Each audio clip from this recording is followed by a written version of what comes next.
ওঙ্কার বাংলায় আপনাদের স্বাগত। সঙ্গে রয়েছে আমি শিল্পা। আসছে বিস্তারিত খবরের দিকে। বৃহস্পতিবার সকালে ক্ষতিগ্রস্ত নদীবাঁধ সংস্কারের দাবিতে বিক্ষোভ মিছিল করে এসইউসিআই। দক্ষিণ ২৪ পরগনা জেলার রায়দিঘি সহ বিভিন্ন প্রান্তে নদী বাঁধের বেহাল দশা। বর্ষা ঢুকতে না ঢুকতেই প্রাকৃতিক বিপর্যয় হলে এলাকায় ঢুকছে জল, ক্ষতিগ্রস্ত হচ্ছে প্রচুর মানুষ। সব জেনেও প্রশাসনের কোনো হুঁশ নেই।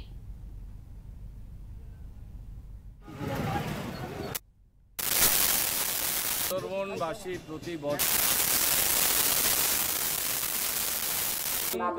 বিপদের মুখে পড়ে। ঝড়ে আমরা প্রমাণ পেলাম, গোবর্ধনপুর নদী বাঁধ ভেঙে 50 জন বাড়ি প্লাবিত হল। আর এমএলএ এমপিরা তারা ছবি তোলার জন্য আর মানুষগুলোকে ভোটের চোখে দেখার জন্য তারা নদী বাঁধে ঘুরে বেড়াচ্ছে, কিন্তু নদী বাঁধের সংস্কার করছে না। ভোটের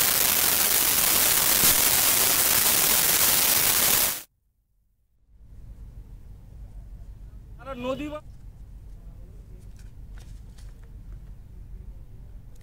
সেই সমস্ত নদী বাঁধ সংস্কারের দাবিতে রায়দিঘি সেচ দফতরের অফিসের সামনে বিক্ষোভ এসইউসিআই কর্মীদের। প্রায় 2 ঘন্টা ধরে চলে বিক্ষোভ। ঘটনাস্থলে মোতায়েন ছিল রায়দিঘি থানার বিশাল পুলিশ বাহিনী। এখানেই সংগঠিত হবে, আপনারা এখানে থাকবেন।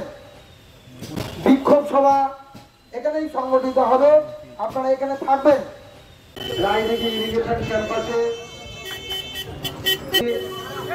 এবং ক্ষতিগ্রস্ত মানুষদের ক্ষতিপূরণ দাবি নিয়ে আমরা আজকের এই বিক্ষোভ ডেপুটেশন করছি।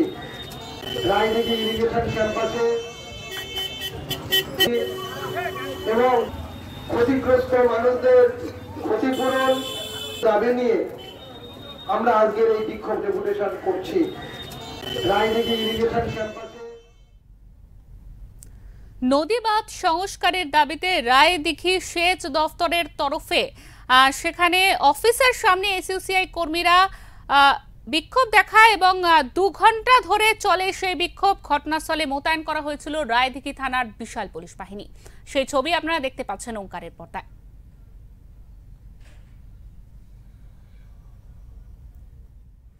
আমাদের সঙ্গে ইতিমধ্যে রয়েছেন আমাদের প্রতিনিধি গোপাল শীল। গোপাল, এই যে বিক্ষোভ এসইউসিআই তরফে নদী বাঁধ সংস্কারের যে বিক্ষোভ, বিস্তারিত জানাও এই সম্পর্কে।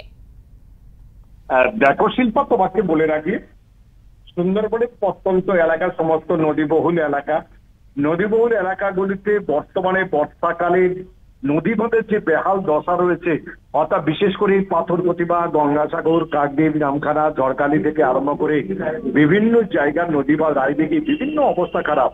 ইতিমধ্যে এসএসসি পার্টির পক্ষ থেকে এই নদী বাঁধ সংস্কারের দাবিতে একটা আন্দোলনের পথ বেছে নেওয়া হয়েছে। আজ থেকে তার শুরুও বলতে পারো বা সূচনা হলো।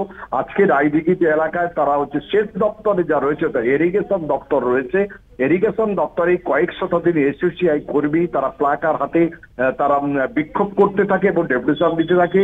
পরে রায়দিঘি থানার পুলিশ গিয়ে তাদেরকে সরিয়ে দেয়। তবে তাদের বৃহত্তর আন্দোলনে আগামী কয়েকদিনের মধ্যে যাবে বলে তারা ইতিমধ্যে জানিয়েছে। একদমই গোপাল, এই যে সাংসদ বাপি হালদার এই বিষয়ে কি বলেছেন, আমাদের বিস্তারিত জানাও একটু।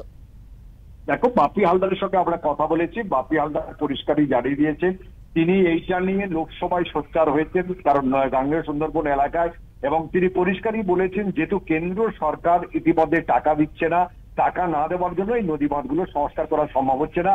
তবে মুখ্যমন্ত্রী মমতা বন্দ্যোপাধ্যায়ের নির্দেশে এই সমস্ত নদী বাঁধ আগামী দিনে সংস্কার হবে। কিন্তু একটা প্রশ্ন উঠেছে, বর্ষাকাল চলে গেলে আর কবে সংস্কার হবে?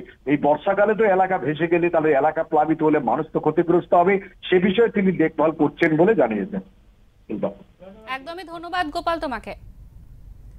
আমাদের সঙ্গে ইতিমধ্যে ছিলেন আমাদের প্রতিনিধি গোপাল শীল। তিনি বিস্তারিতভাবে জানালেন যে এই যে নদী বাঁধ সংস্কারের দাবিতেই এসইউসিআই তরফে এই বিক্ষোভ করা হয় এবং বর্ষা ঢোকার শুরুতেই কিন্তু একেবারে নদী বাঁধ উপচে সেখান থেকে প্লাবিত হচ্ছে গ্রাম, যার ফলে কিন্তু গ্রামবাসীরা একেবারে নাস্তানাবুদ হয়ে পড়ছেন, যার ফলেই এই বিক্ষোভ।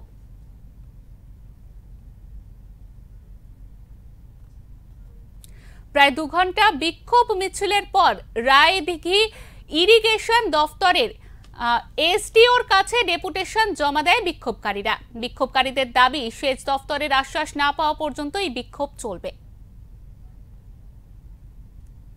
এসডিওর কাছে আমাদের বিক্ষোভ, আমাদের কতগুলো সুনির্দিষ্ট দাবি সুউচ্চ নদীবাঁধ, মজবুত নদীবাঁধ, দুর্বল এবং ভেঙে যাওয়া নদীবাঁধগুলোকে অবিলম্বে মেরামত, ক্ষতিগ্রস্ত মানুষদের ক্ষতিপূরণ।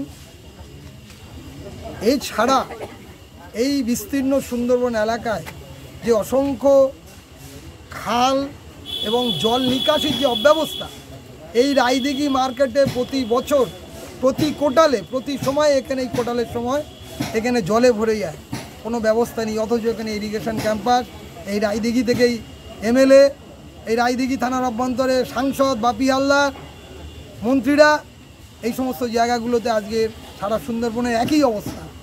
আমরা এর বিরুদ্ধে প্রতিবাদ করছি এবং